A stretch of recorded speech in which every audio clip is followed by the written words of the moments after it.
Hi అండి.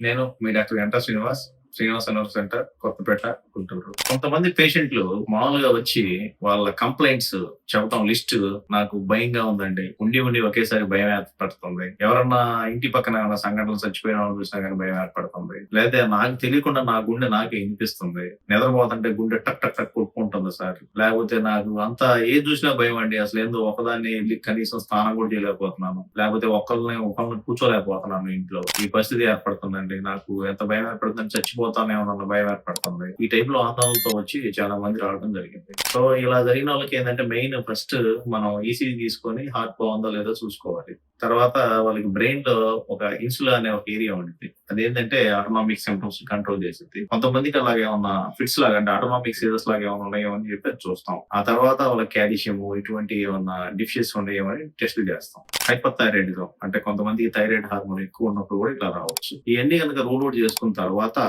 తనకేమీ లేకపోతే వాళ్ళకి పానిక్ రియాక్షన్ అంటారు. అంటే ఉండి సన్నగా నాకు తెలియకుండానే కాసేపు ఉండిద్ది. మళ్ళీ రీఅష్యూరెన్స్ ఇస్తే తగ్గిద్ది. సో, ఈ టైప్‌లో చెప్పేవాళ్ళుంటారు.